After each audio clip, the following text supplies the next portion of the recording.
melhor parte da vida, Cafarnaum, a vida adulta, em Jerusalém, foi lá só para morrer. Ele foi a Nazaré, verso 16, onde havia sido criado. No dia de sábado entrou na sinagoga como era o seu costume. Não tinha 10 sinagogas, tinha uma só na cidade. Ele entrou nessa uma sinagoga e levantou-se para ler. Foi-lhe dado o livro do profeta Isaías. Ele abriu e encontrou o lugar onde estava escrito: o Espírito do Senhor Deus está sobre mim. Ele me ungiu para pregar boas novas aos pobres. Ele me enviou para proclamar liberdade aos presos, recuperação de vista aos cegos, libertar os oprimidos, proclamar o ano da graça do Senhor. Ele fechou o livro, devolveu ao assistente, assentou-se. Na sinagoga todos tinham os olhos fitos nele. E ele começou a dizer-lhes: hoje se cumpriu a escritura que vocês acabaram de ouvir. Todos falavam bem dele e estavam admirados com as palavras de graça que saíram dos seus lábios. Mas perguntavam: não é esse o filho de José? E Jesus lhes disse: é claro que vocês me citarão esse provérbio: médico, cura-te a ti mesmo. Faz aqui na tua terra o que ouvimos que fizeste em Cafarnaum. Jesus já tinha arrasado em Cafarnaum, já tinha curado, já tinha...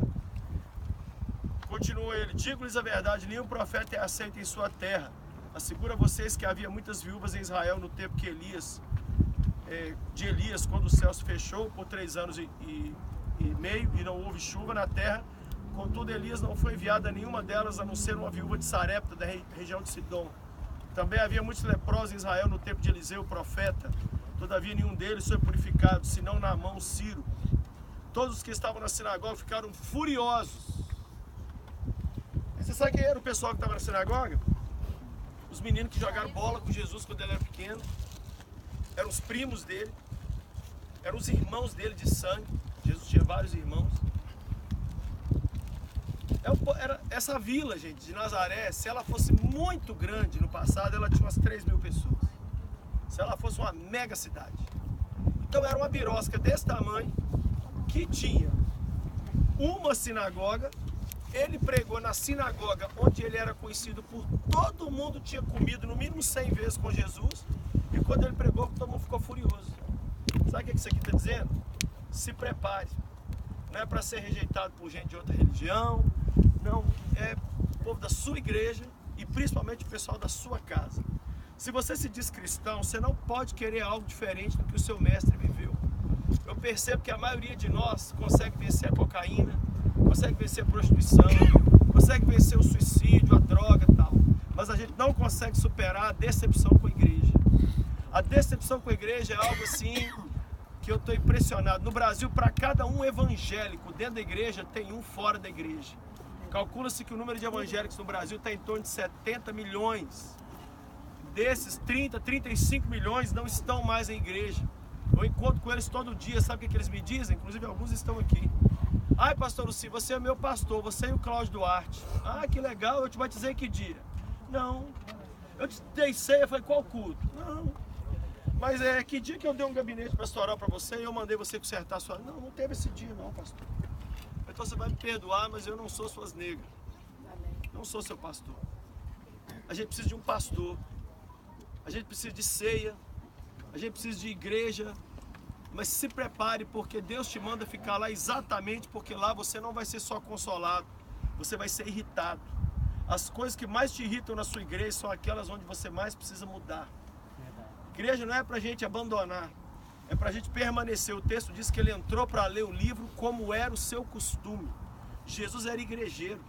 Era um cara de igreja. Qual foi o resultado desse sermão irritante de Jesus?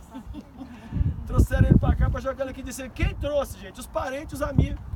Você está preparado para ser precipitado? Você está preparado para ser jogado fora? Você está preparado para ser esculachado na internet? Você está preparado para acabar de pregar e as pessoas... Gente, eu tenho tanta experiência para contar disso aí. Não é longe não. Não é longe não. É assim, eu estou falando isso aqui, não estou falando mal da minha esposa. Mas várias vezes eu acabei de pregar, minha esposa olhou para mim e falou assim: foi ridículo o seu sermão. Ridículo. E um monte de gente do lado falando assim: foi maravilhoso. Eu estou dizendo que a parte está errada? Não. Estou dizendo que a maioria de nós não está preparado para isso. A gente está preparado para uma oposição externa. Não está preparado para ser esculhambado dentro de casa. Irmão, se você quiser ser um louco por Jesus e caminhar radicalmente com Deus, vai tomar porrada na boca desembolado. Vocês estão olhando para um cara que um dos meus pastores, eu já fui membro de algumas igrejas, milhares de pessoas, ele falou, o Lucinho é um cachorro, ele é Judas, ele não vale nada, ele é um traidor. Isso com a internet ligada, com todo mundo assistindo, isso é normal. Vocês estão olhando para um cara que eu estou respondendo a um processo por um outro grupo religioso que achou que eu falei mal deles. Vocês estão olhando para um cara que hoje, agora, eu pus um vídeo agora que a gente fez ali, no babado de Gideão ali, um monte de gente já criticando. Isso é normal, isso é sinal que está dando certo, isso é sinal que rolou, que virou.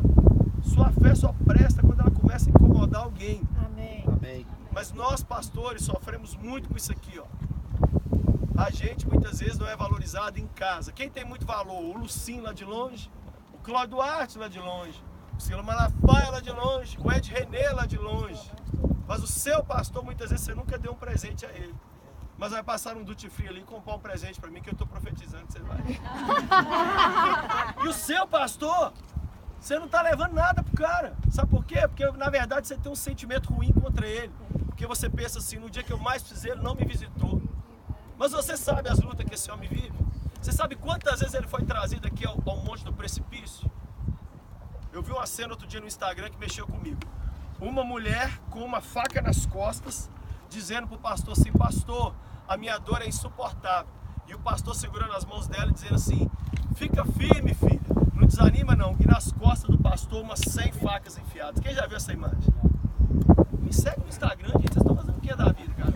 Eu postei esse negócio outro dia para mostrar que aquilo que você acha que você está vivendo que é tão terrível, muitas vezes alguém está vivendo algo pior. Então eu não estou aqui para amaldiçoar ninguém, não estou aqui para dizer coisas ruins vão acontecer com você, só estou aqui para te dizer que 2 Timóteo 3,16, 2,16 vai se cumprir. Todos aqueles que querem viver radicalmente por Cristo padecerão perseguições. Se não padecer, é que é o perigo. Se ninguém te xingar, tem alguma coisa errada. Então, pensa nesse mundo da precipitação aqui como um lugar onde queriam jogar Jesus daqui de cima. Por quê? Por causa de um sermão, gente. Não foi porque ele apoiou o Bolsonaro, não. Não foi porque ele xingou a Dilma de louca, desvairada. Não foi a opinião financeira de Jesus. Não foi porque Jesus começou a usar pulseirinha. Foi porque ele pregou um sermão. Olha como que Jesus... Só para encerrar, olha o que Jesus falou no sermão dele, gente. Imagina, vocês são brasileiros. Jesus está na única igreja da sua cidade no Brasil, ele fala assim, quando o Brasil passou apertado, sabe quem Deus mandou o profeta cuidar? De um argentino. Jesus, está querendo dizer o que, caramba? Que Deus o quê? Que Deus não vai com a cara do brasileiro? Foi isso que os caras sentiram. Jesus falou, na época da seca, nenhuma viúva israelense foi cuidada. Sabe quem foi? Foi uma outra viúva de Sarepta. E você sabe, na época, na lepra, tinha um monte de leproso em Israel. Nenhum leproso israelense foi curado, foi um sírio que foi curado. Sabe o que Jesus está querendo dizer com isso? Vocês se acham demais. Vocês acham que porque vocês são da igreja desde que nasceram, vocês acham que porque pegaram na minha mão a vida inteira, vocês acham que porque fica bajulando Deus, fazendo oferta ali no templo, que vocês estão podendo com Deus, vocês não podem nada. Não, gente, não teve encerramento do sermão de Jesus, eles cataram ele no púlpito e trouxeram aqui para jogar ele aqui de cima. Se Jesus não é Jesus e sai levitando aqui no meio desse povo aqui, eu morria. Eu quero fazer uma oração agora, adivinha por quê? Seu pastor. E se você não tem pastor, eu quero fazer uma oração por você. Porque quem não tem um pastor na terra, provavelmente não tem um pastor no céu. Você é cuidado pelo pastor do céu, através do pastor da terra. Eu tenho um pastor. Eu sento com ele, conto meus pecados, eu contei os pecados dele, ele quacau duro.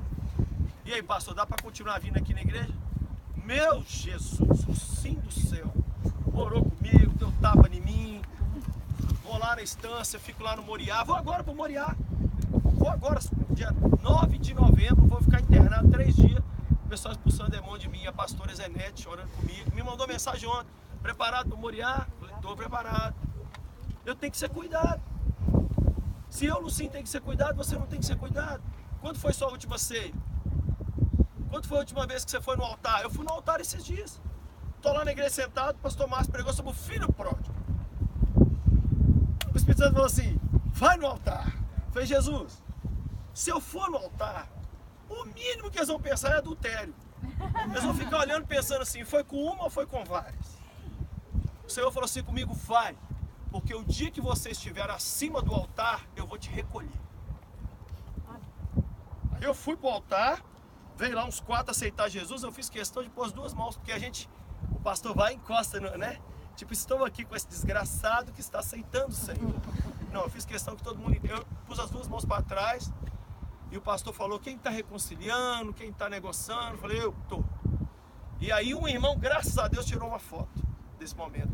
Eu ampliei essa foto desse tamanho, está na cabeceira da minha cama, eu olhando assim para o pastor Márcio, com as 2 mãos para trás, um monte de gente aceitando Jesus do meu lado.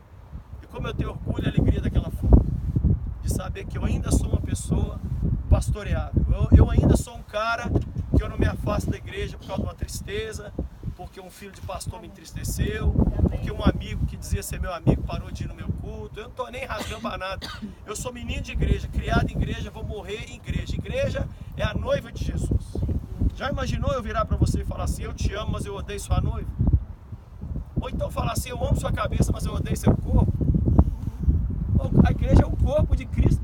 Imagina, vira para Jesus e fala assim, eu amo sua cabeça, mas o seu corpo, Jesus, tem defeito demais. Hoje eu posso explicar uma coisa sobre Jesus para vocês. Ele não briga se você xingar ele. Você quer ver Jesus Jedi? Encosta a mão na igreja. Encosta a mão na igreja que você vai ver Jesus dar pernada para todo lado. Ele defende a igreja, não é pastor que defende a igreja. Ele morreu por ela. Então não fale mal de igreja, não critique Edir Macedo, não critique o menino lá que vendeu a camisa de sangue, não critica quem pecar. Se alguém pecar na sua igreja, fala, Deus tem misericórdia dessa vida, ama o seu pastor, a esposa dele é nojenta, mas ora por ela, os filhos estão tudo enchendo o saco, amém. Então é a função de filho de pastor, gente. Filho de pastor existe para te decepcionar. Igreja é um negócio para você entrar, falar assim, não gostei, isso aqui está me incomodando. Se não te incomodar, aí não te mudou. Toda hora que eu vou na minha igreja eu falo assim, nossa, mas isso aqui está muito ruim. Aí eu lembro que eu sou a igreja.